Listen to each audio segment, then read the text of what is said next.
Hello guys, magandang hapon sa lahat. Ayan. So, meron tayong panibagong video. Ayan, sa video na to, ipapakita ko po kung paano tayo login sa admin panel. Okay, this time po, yung build natin ay yung Wi-Fi. Ayan, so, iWi-Fi, no, Wi-Fi Microtech po ito na build natin. Okay? Ayan, so, sige, connect tayo dun sa SSID ng vendor. Okay, before that one, meron kasi tayong ibang build, yun ang iWi-Fi. And this time, so ipapakita ko po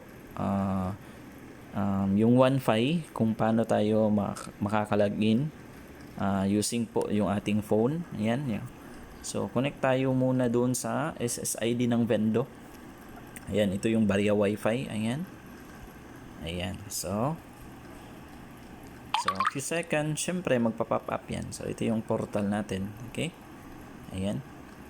Okay. So, ang gagawin natin, punta kayo dun sa Google Chrome nyo. Ayan. Ayan, sa Google Chrome. And then, type sa taas yung IP address. Okay? IP address para makalagin ka sa admin panel mo. Okay? Type mo dyan yung 10.0.0.254/admin. Ayan. Okay.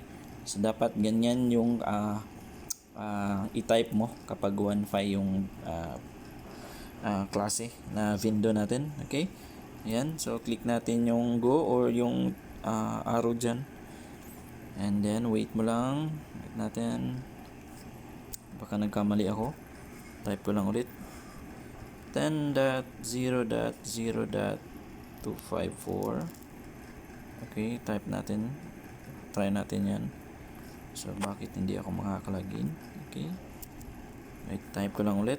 10.0.0.254/admin. Okay, try natin ulit. Ayan. Wait lang muna. Wait natin. Ayan, so ito yung makikita mo. Okay? Ayan. So type mo dyan sa taas is yung admin 1. Ayan, so dapat ganyan yung i-type mo, admin 1, and then syempre yung password.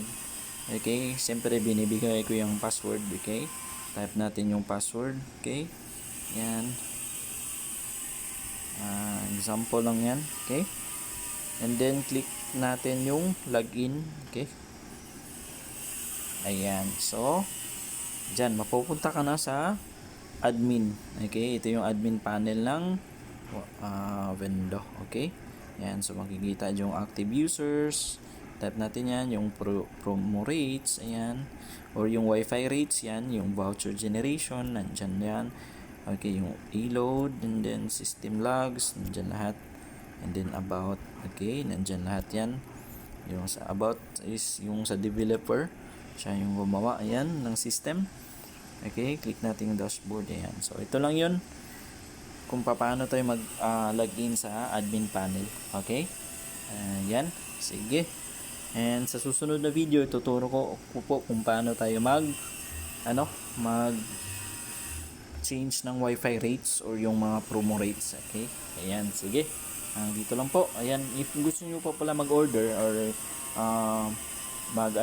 yung regarding po sa inquire po regarding po sa mga window build ko, kindly contact nyo lang po ako. Search nyo lang po sa Facebook yung Barya Wi-Fi Davao 2.0. Ayan, again po, yung page ko po, Barya Wi-Fi Davao 2.0.